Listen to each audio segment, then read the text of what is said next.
Okay, so this is a spirit decor, which I can definitely pass. This is impossible for conceptualization? I may need to... Alright, hold on. Let's conclude. Glad to have been of assistance. The little that I know. Anything else I can do? That's all for now. What's this? We're getting reports of normal, reasonable, temperate, political opinions somewhere in Martinez. I'm a real radical, Mr. Reasonable. Someone's got to keep it sane around here. This is because I keep saying none of the above, isn't it? I'm Mr. Reasonable, right? It's because I keep saying none of the above to political stuff, right? It's also about that, but it's also more. Perhaps it's the hangover. Perhaps it's a temporary surge of serotonin. But something tells you it's time to become a citizen of the Kingdom of Conscience. Where is this Kingdom of Conscience? It is not a place. It is a moment in time that can only arise in the right circumstances. In all of human history, it's only been achieved a handful of times. How do you bring about these circumstances? Incrementally. Okay. History's greatest catastrophes have been brought about by people trying to make the world a better place. Too quickly. That's the genius of Dolores Day. She recognized that progress is meaningless if its gains are lost because of instability. Real, lasting change can only come about gradually, increment by increment. Interesting. What about the things that are wrong now? Tisk tisk. Just because you live in the present doesn't mean you have the right to place your needs above the needs of the future. Very interesting concept. You may never live to see the Kingdom of Conscience. Your children may not. Even your grandchildren might not. But that's no excuse not to keep working. Huh. What rationality? What benevolence? Is the Kingdom of Conscience really about doing things or just preserving the status quo? Do you believe the status quo is preferable to chaos and bloodshed? Not... It depends.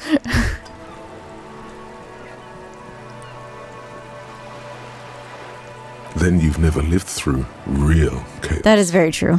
Sometimes, in the face of great disaster, defending the status quo is progress. Fair enough. What's the Kingdom of Conscience really like? The kingdom is difficult to comprehend and even more difficult to describe. Partly because humanity will need to discard many of the categories that define and limit it today. The Kingdom of Conscience is post-capitalist, post-national. It's also post-industrial, post-ideological, and even post-sexual. I mean, it sounds pretty darn cool. I'll opt in. Slow down, Mr. Reasonable. Did you miss the part about compromising and taking things slow? Okay, then we'll get there eventually? That's right. Remember, real democracy is just around the corner for Revachol. When that real democracy kicks in, a long time from now, we are all going to be so much happier. Interesting. Interesting. Okay, so now I need to... Kingdom of Conscience. I will lose half-light while I'm researching it. Heartache is powerful, but democracy is subtle.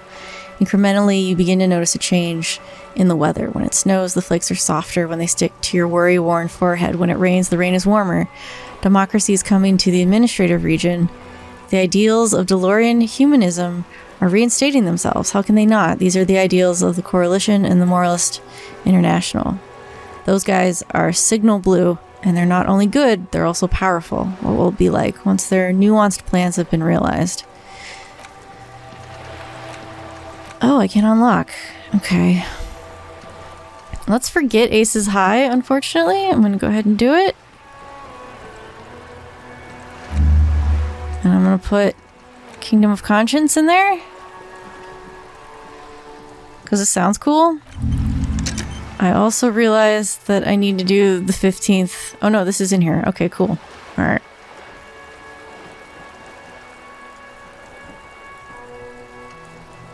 I'm gonna lose the half light, but it's fine. almost ready for a new thing, which will be great. Let me save. Just gonna keep making a bunch of saves. You're back? Good. Ooh. What can I help you with? I wanted to go back to reality. More lessons in basic reality? Conceptualization. My favorite part of the day. Go ahead. Ask me anything. Well, I think I can do this. What is think of something close to you? It remains a mystery failed. what you mean by this something. Glad to have been of assistance. I'm gonna reload. You're back? Good. What can I help you with? More lessons in basic reality? 6 There we kilometers go. southwest in the Valley of Dogs, Junior Officer Chad Tilbrook takes aim at a rabid black dog licking its wounds in the grass. To his left, his partner, Emil Mullins, whispers, "You heard what happened to Tequila Sunset? In Martinez?" "Yes, he lost his mind," Tilbrook answers, fingers on the trigger. "Don't worry, Emil." He pulls it out slowly. Slowly now. He'll find it again. Are we Tequila Sunset? We always do. What am I? You? You're an officer of the RCM. She says energetically. The Revachol Citizens Militia. Preciso mundo. And what is the Revachol Citizens Militia? Nothing more nor less than the de facto law enforcement body of post-revolutionary Revachol, Detective. You said de facto. Yes, that means not de jure. The RCM acts in what is poetically called the twilight of international law, both at the behest of the coalition government and to its chagrin. What do you mean? The RCM's responsibilities are defined by the Emergency, Wayfarer and Aliments Acts, 3 pieces of legislation keeping the city in a, let's be honest, laissez-faire stasis to the benefit of foreign capital. So, I'm a lackey of capital? Basically one of the good guys. I'm going to avoid the subject and ask the next question. I'm a lackey of capital? There's nothing basic about your role, Detective. It's true that the RCM keeps everything the way our seemingly permanent provisional rulers like it. She leans in. Yet, on the other hand, I know these people. I deal with them daily. Let me tell you, dear, they are not fans of you. Why? The post-revolutionary decade was a disaster for the coalition government. Revachol in the 20s was hell, especially on the west side of the river. Gang warfare, a botched privatization scheme, a nuclear pile meltdown. They called it the international zone because no nation wanted to claim responsibility. The RCM restored peace where the coalition failed. A true blue citizens' initiative. They will never forgive you. Really? So permit me to conclude with this. Who you are to me is the police, the only legitimate law enforcement authority in Revachol. Well, thank you. And if the law officials of our nation need help with the basic terms of reality, well, then I'm here to help. What is this? Spread your hands. A bird? A sphenicid? A flightless bird of the polar region? She tilts her head. Keep guessing. Am I really that awkward? Of course you're not, my dear.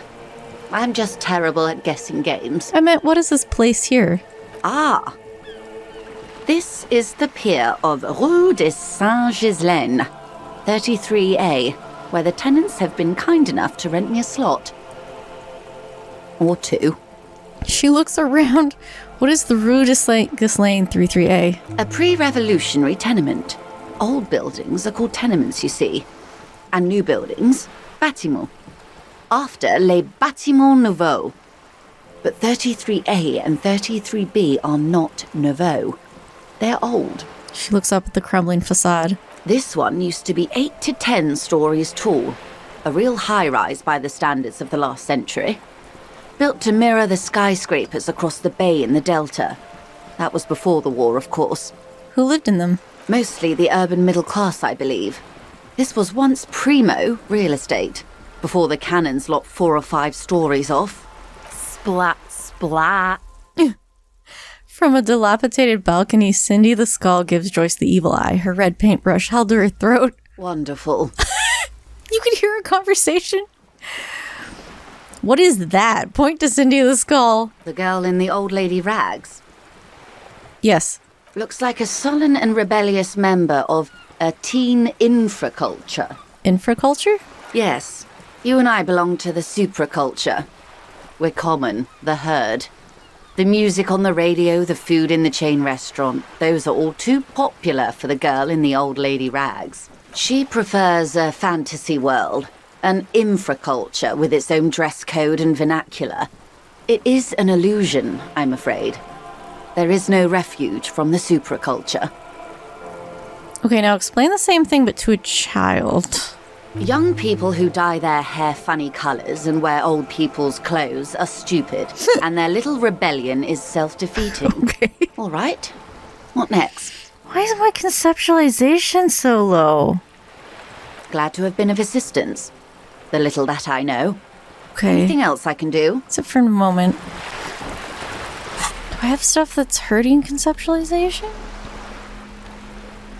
Physical instrument, reactor speed, Inland Empire, self-effort. Conceptualization's one of my high ones. I can almost level you up. But I don't understand why it's so low for her. Maybe it's one of those ones I have to talk to certain people.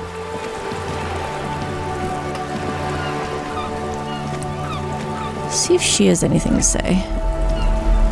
Now that we've talked with Joyce. Hello again, officers. Have you come to admire my mural? It's just me. Catch you later. Alright. I will keep talking to Joyce then, I guess. Although if Kim isn't here to write in his notebook, is Kim gonna be upset with me if I do this on my own? Just keep saving, just keep saving. You're back. Good. What can I help you with? What can you tell me about the strike? Ooh, do you know something about these tattoos? Show her the photo. That's the man who was killed. I'm afraid this is a discussion for once we've cleared the lynching question. Oh. She almost takes the photo but then stops, so you know something about the tattoos. Better not tie the forestay to the backstay on this. I hope there is something else I can help you with. Interesting, okay. She wants to answer the question. Protocol keeps her from it. Okay, what can you tell me about the lynching? Quite a few things, I'm afraid. She falls silent for a moment, contemplating something. The information I'm to share with you includes sensitive trade secrets. For the sake of my employer, I have to ask for your name and badge number.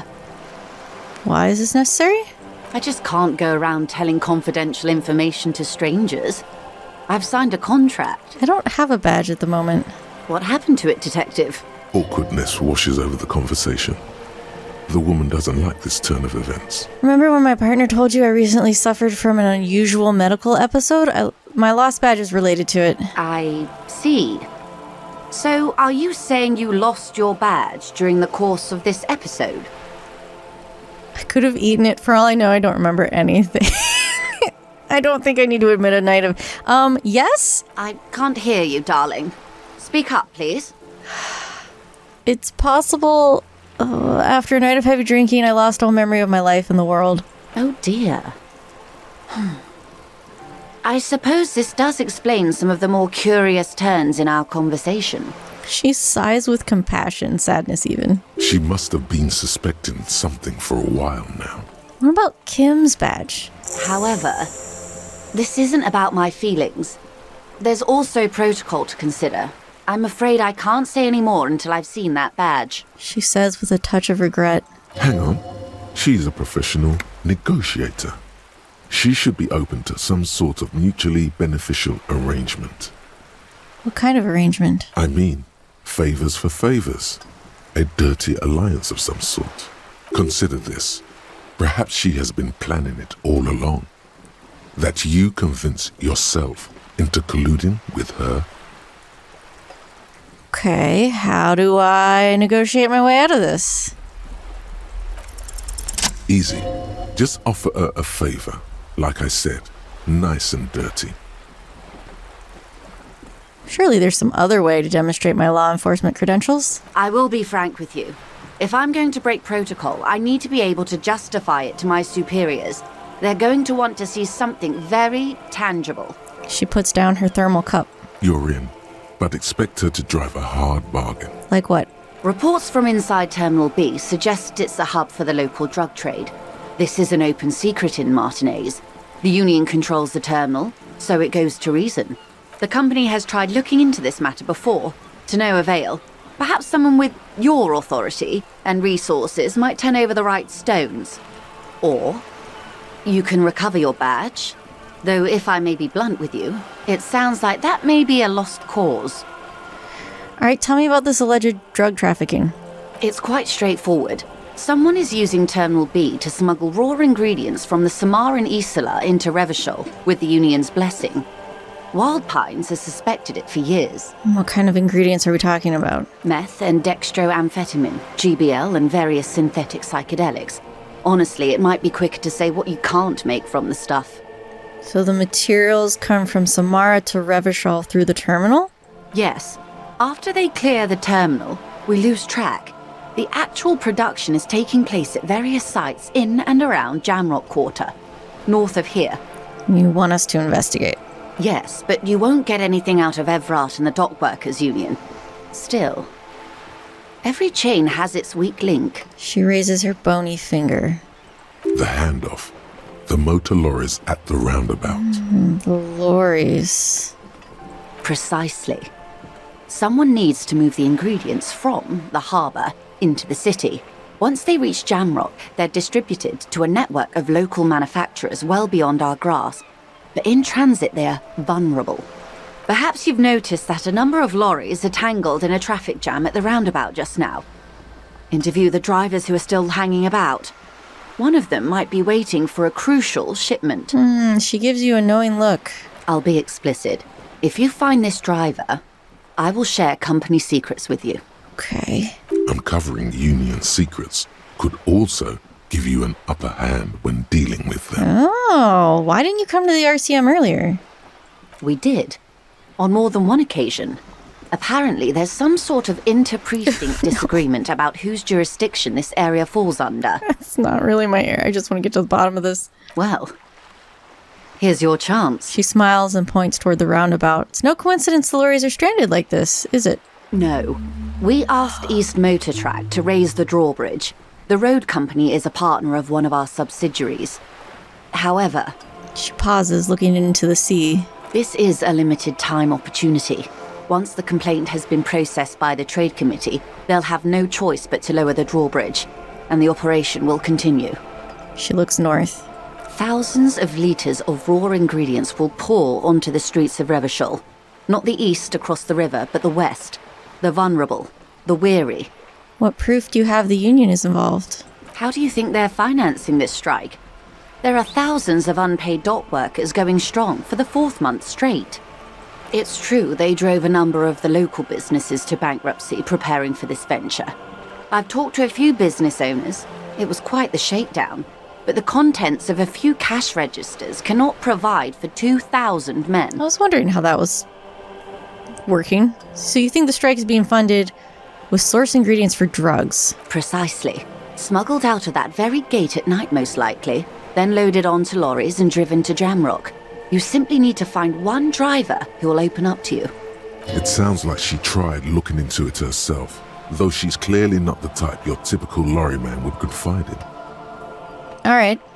Yes? I will look into it, probe the drivers, and see what it yields. Excellent. According to my reports, there are at least 3 lorry drivers lingering near the roundabout.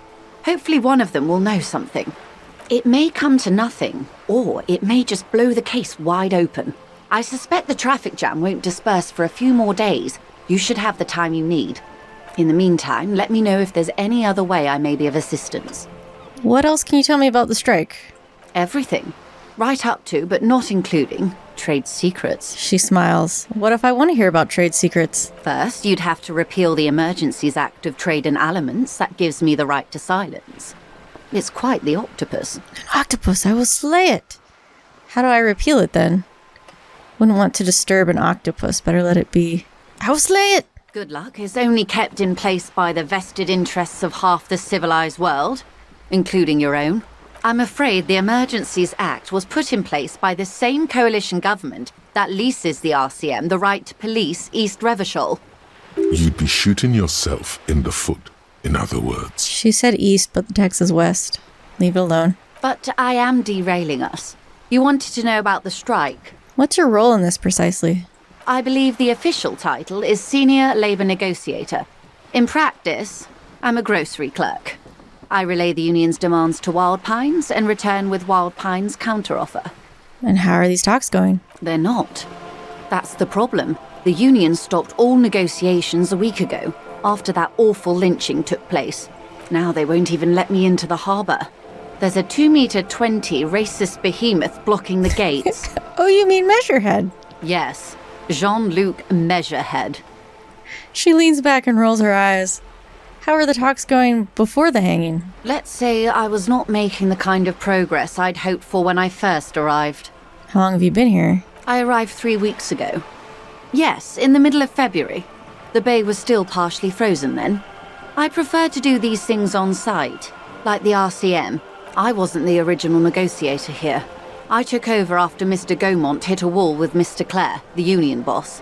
Mr. Clare refused to speak with Gaumont despite concessions he'd granted the union in prior negotiations. What happened then?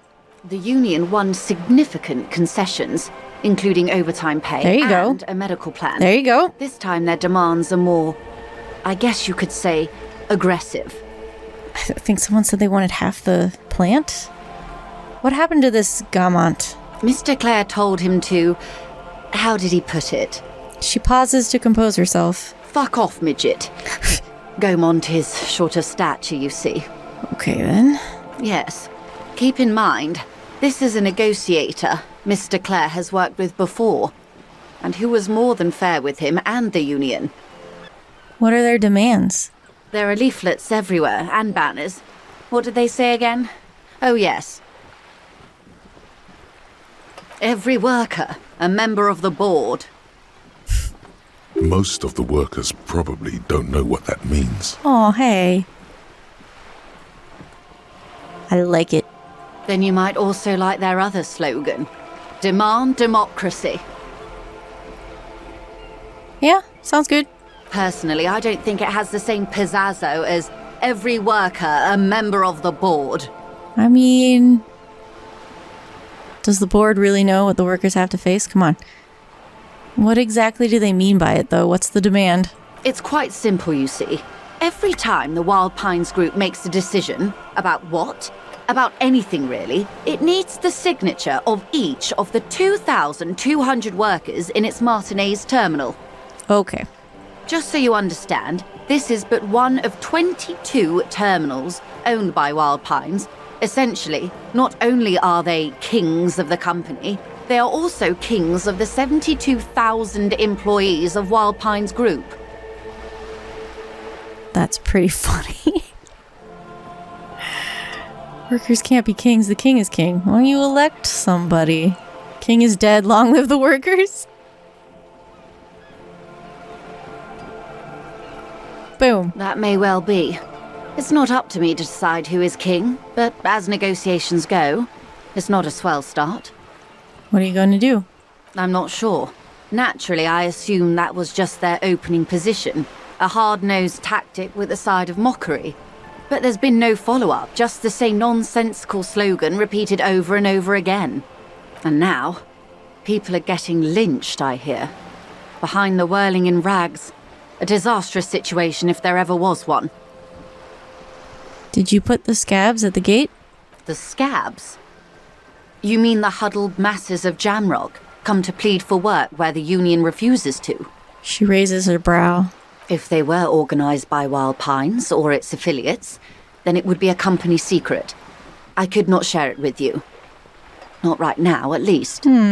It's implied she's open to discussing this matter with you at a later occasion. Tell me about the union boss. Everard Clare is a man of the utmost integrity. If you can say one thing about him, it's that he always puts the interests of the workers first. Really? Of course not. Everard is fantastically corrupt. I imagine he has a thick, viscous goo where you and I have blood. Is he that bad? He is the most corrupt individual I have ever seen, and I deal with men like him for a living. If there is anyone more venal, more irredeemably nepotistic, then it's his twin brother, Edgar. Wait, there are two of him? Yes, Edgar looks exactly like his brother, except for that lazy eye. He also talks exactly like Everard does, and when one's term as foreman is up, the other takes over. Jeez. It's how they circumvent the term limits, you see, with a funny little switcheroo. While in office, they've embezzled God knows how much of their workers' dues. What about the union itself outside of the brothers? The Débardeurs Union was once a perfectly normal institution. 20 years ago, anyway. It must not have been easy to establish under the Emergency Act, but they did it. I can respect that. Organised labour at its best, as they say. Then something happened in the local chapter elections. The brothers Clare came and transformed it into a... how do you say? She hesitates, looking for the right expression. A giant leech sucking the life out of Revachol. Yeah. Or a mob. Sadly, Wild Pines have cooperated with what amounts to a crime syndicate for 2 decades. However much you feed the wolf always hungers. You said something happened in the elections. I'm glad you asked. There was a woman, the previous forewoman of the union. She disappeared. Disappeared? Yes. On the last day of the local chapter elections, her daughter phoned in and said she wasn't running anymore. Or coming to work. Ever. End of story. That's eerie. Downright haunting, if you ask me. The Wild Pines suspected foul play, but what could they do? It was a union matter. The point of the presentation is, these kinds of things happen around the Clares. Watch out when you're dealing with him. Sounds like the Clares are like... turn the union into mob bosses. Guess that's all I need. Of course. How else can I help? I think I've asked you everything. Hey. Psst. Look around. Psst. Hey, you. Me? Yes, you. Word on the street is you're ready to start building communism again. How come there's word on the street? You keep saying things like, down with the bourgeoisie, eat the rich, sodomize the landowners, impale all people who have more than 25 real in their pocket, literally murder all human beings, regardless of their political beliefs. That kind of stuff. I haven't said anything like that. Okay, not in so many words, but don't deny it. You're about to rip off that mask of social democracy and reveal the monstrous seven-eyed lamb of global communism that will devour and masticate mankind. Everyone can see that. So tell me, do you have any questions before we fire up the big communism builder? Or do we get right down to it? What's this even about? Failure. It's about failure. Failure? Yes, abject failure. Total, irreversible defeat on all fronts. Absolutely vanquished, beaten, curb-stomped and pissed on. Until you came along. You will reverse the fortune of the workers of the world. You alone, against every living thing, against every human alive. 800 trillion real in the hands of an impossibly well-organized ruling class. Towering city blocks of bankmen who have the ears of prime ministers. Million-headed armies of nations and the love of your own mother. You against the atom, the charm and the spin. where the whole world failed. Matter failed to bend to human will. Human will failed to get out of bed and tie its laces.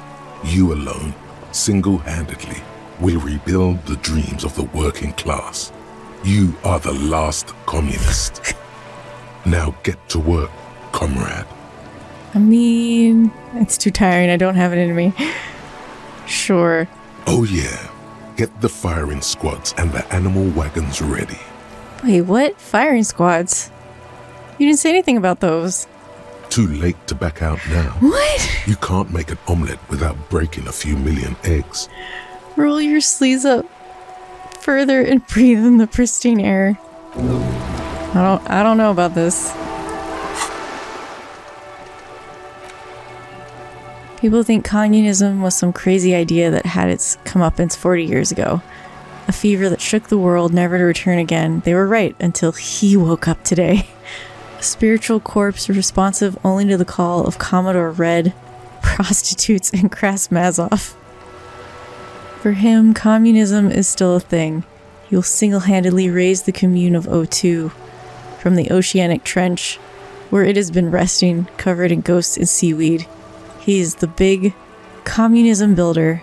Come witness his attempt to rebuild communism in the year 51. Oh, that is a hit to visual calculus. I'm also very interested in this thing. I need to do that. Oh. You do not have enough skill points available. Okay.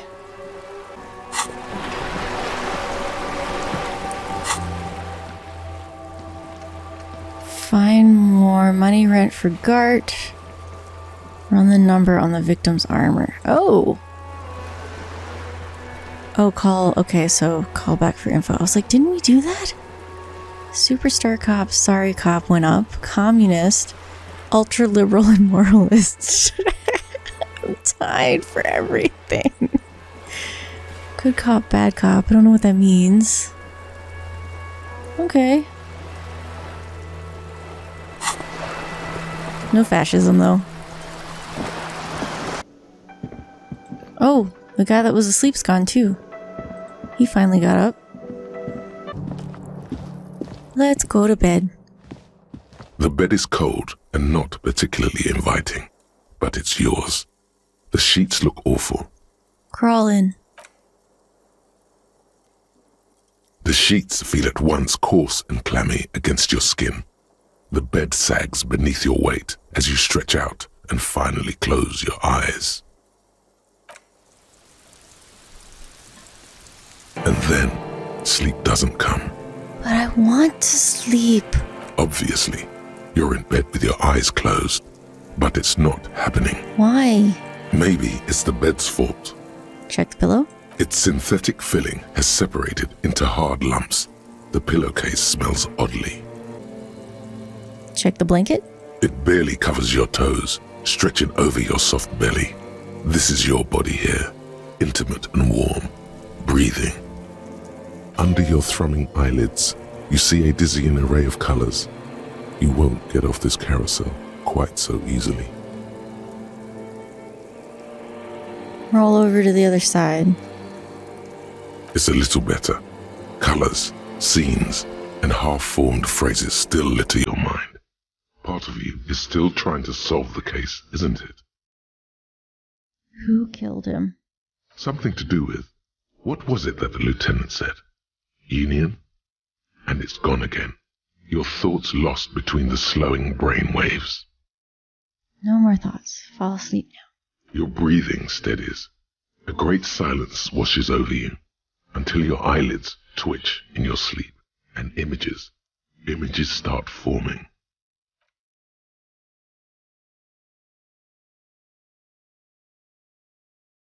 Oh no! What the? Oh no. I know exactly where we're going.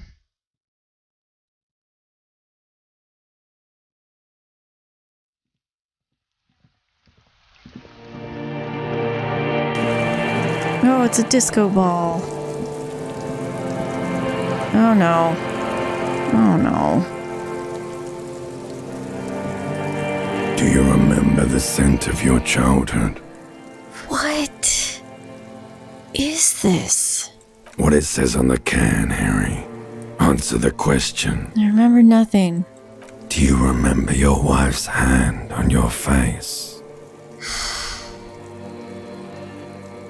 I was left. I think I was left. That's right, funky baby. And you just stood there.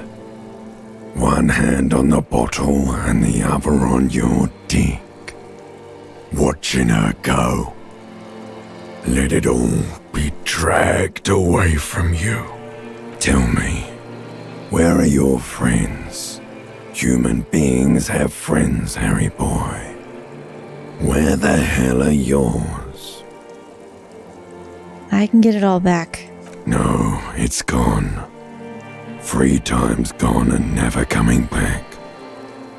You failed. You failed me. You failed Elysium. What is Elysium? Everything. The Pale and the Islas. On the surface. The outer magnetosphere. Burning, furious truth. 8,000 years of written history. You really dropped the ball, Harry.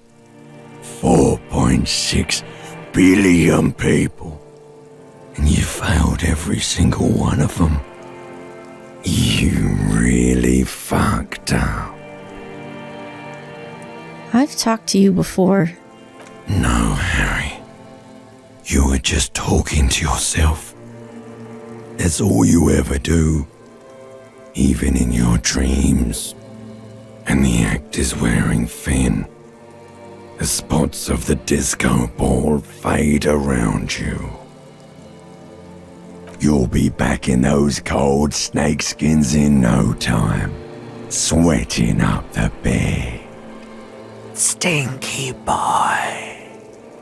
I can come back from this. You're not coming back from shit. Thrashing around in that high conductivity state of yours. Bumping into things and acting like a clown. Who are you kidding? I'm trying to solve this case. You're trying to what? I can't hear you. This is just a word dream now. Jumbled up garbage. The pictures are gone. The bed rises to meet you. A thin, sleep-like state. More glass than velvet, grinding in your head. So something is wrong. Sleep shouldn't be this bad, this dry, this unnourishing. There's something wrong with your thoughts. Some kind of new type of hangover. God, there's another type? Oh yes, party boy, and it's worse than the one before. Just think of the shit you saw. Here it comes too. So soon already. A silent alarm goes off in your head like clockwork. Barely let you sleep at all. Time to get those clothes on, Harry. Time to go to work in the shit factory. What?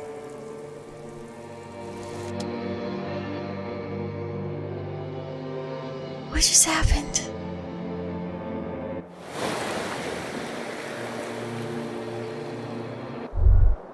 Oh my. Okay, we made it to day 2. Good going, buddy. My God, what the hell was that? Oh, just a dream. You have ones like that all the time. You feel even worse this morning than you did last night. What the hell's going on with me? You mean, why are you so tired? Too tired and down to even think? It is worrying, isn't it? You can't be a detective like this. Detectives need to be able to think. Why is this happening? It's just that your heart has finally pumped all the speed out of your system, Buster. Time to get some more. Withdrawal. Don't do that. Stay strong. The hangover will wear off. You don't need to keep doing this to yourself. I need to get more of it then. Detecting is my life. I can take this. I'm not going to go looking for it. What is it? Speed is a potent central nervous system stimulant. It kept you propped up all day yesterday, despite your debilitating hangover. How else did you think you even got up from this floor? You got up from this floor because of a holy vow you made 16 years ago. With me. To wake up exactly 7:30 every morning until the day you die. Don't be silly. There was no vow. You were high on speed. That was the only reason you got up. You can't detect without it. It's that simple. That's not true. That's not true. I can take this. I'm not going to look for it. Are you sure? Ready to live as this pathetic shell of yourself for days? Basically, a week? Let's be honest, 2 weeks. Maybe 3. You won't make it. Half the town will be dead by then. You will be fired. No, I can do it. Half the town won't be dead. Suit yourself, slow, sad shell man. See how you do without your spark. It's gonna suck. We're gonna do it. We're gonna do it. We're gonna resist. Okay. So... Oh, I gotta actually click on the door. Do I have to knock on... I don't even know where Kim stayed. I assume the other lady's still in this. The door is closed. Yeah, okay. I don't want to... I guess let's go downstairs, see if Kim's up already.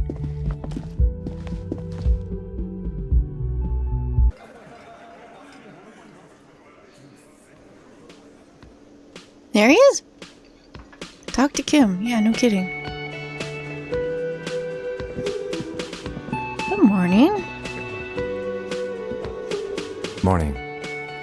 He gives you a quick nod. Looks like we can get to work at once. The union muscle turned up. They look rowdy. We should talk to them. He points to the mess hall doors. Why do we need to talk to them? Everything points to the dock workers union. The belt used for hanging him. The circumstances in Martinez. My preliminary information. Which may, of course, all be wrong. But we still need to talk to them. And it won't be easy. What do you mean by rowdy? I mean ungovernable. Martinez isn't exactly enthusiastic about the RCM being here. They prefer to be policed by the union. These men here. Men who drink beer for breakfast? There's talk of an armed wing of the union called the Hardy Boys, who are responsible for state policing. I think it's them. Great. Are these the men Gart told us about yesterday? I completely forgot. Sorry, I had a rough night's sleep. It's them by the looks of it. Loud and nasty, just like the manager said. He looks at his notes. One loose thread less to worry about, and one big problem to replace it. He crosses something out. Do we need reinforcements? There's a lot of them. That would just escalate tensions. No captain would sign off on it. Solving one murder isn't worth a conflict between the RCM and the Debarders Union. In fact, even the death of 2 detectives might not warrant an all-out war. So let's keep a cool head, okay? Great. All right, let's go. One more thing before we do. We don't have to talk to them immediately. We can walk right past them, continue with our business. Ooh, okay. Good. A power move. Purposefully concentrate on something else first. Well, I wonder if learning about the drugs might come in handy. But aren't you curious to know what they have to say about the murder? I am, but I can always come back. They're in no hurry to leave. They think they own the place. Anyway, I leave that choice to you. Whatever you decide is fine by me. Should we talk to Gart this morning? Can I help you? About my bill for tonight? Got the 20 real? No, not yet. Then why are you wasting my time and yours? I need a drink. I saw another thing. I don't think I did. Let's talk to this lady. Lena? Just a moment. The old woman turns back to the cafeteria manager. And there's no public phones nearby? The closest phone booth is down the coast. Sorry for the inconvenience, ma'am. Cafeteria manager appears genuinely apologetic. It's fine, I understand. Thank you anyway. I'm glad to see you again, dear. She turns back to you with a weary smile. The lady is distressed. Perhaps something more upbeat might cheer her up. Howdy, Lena. What's kicking? Good day, ma'am. Everything all right? Didn't mean to eavesdrop on your conversation. Tell me how I might... Well, is everything doing okay? Please don't trouble yourself about me, sweetie. I was just hoping to make a call, but the Whirling's phone line isn't working. We could use Kim's car. The union office probably has a phone, but I can't really get there. Or to the phone booth down the coast. And Gary's phone is dead, too. She sighs. What's wrong with the phone line? The manager was vague about it. Why? She frowns. Why do you need to use the phone anyway? To let the young woman who's house-sitting for us know that we may be delayed. Morel, my husband, and our friend Gary were supposed to get back by Monday night, but they're still missing, and I haven't heard from them. I was also hoping she'd heard from Morel. She looks down. A little missing persons puzzle might just be the thing to take your mind off the hangover. Has your husband gone missing before? That's just it. This isn't like him at all. He always plans his expeditions so carefully. But you have more important things to worry about. She glances out the window toward the bay. What's this expedition your husband was on? Just some field work, sweetie. Morel is a highly trained scientist. He and his assistant Gary are studying an extremely rare species of insect. But they should have returned by now. They were just going down the coast across the waterlock to set a few traps. He said they'd be back on Monday. What could be keeping them? Who's this scary person? Oh, sweetie, it's nothing like that. She smiles. Gary's as loyal as they come. I trust him with my husband's life any day. Are they in a rough neighborhood? There's a nameless old fishing village nearby, but we've never had any trouble there before. There is a lot of crime around here, isn't there? She stops, then continues, worried. I can't say it's the best part of town, but I wouldn't worry too much about a pair of grown men traveling together. The lieutenant doesn't want to agitate the woman. Do it. Find her husband. This will surely lead to a cryptozoological mystery with that extremely rare insect. Some fringe science is exactly what's needed right now. Spice up that vanilla murder investigation. Well, sounds like police business. I'll help you find your husband. Are you sure we have time to go chasing after bug hunters just now? I did suggest we play it cool, but... The lieutenant tilts his head toward the vigilantes in the cafeteria. It's just a little side thing. We'll do it down the line. I've already given my word. I'm honor-bound to uphold it. I got a premonition that this missing scientist is connected to our main case. I think it'd be good to take a break from the hanged man for a little while. Yeah. A sigh. He takes off his glasses and wipes the lenses on his jacket before replacing them. Well, the man's already been dead more than a week. I suppose a small diversion won't hurt too much. We also need to find the friggin' fridge. Oh, thank you, officers. Truly, I'll be right here if you come across any sign of Morel.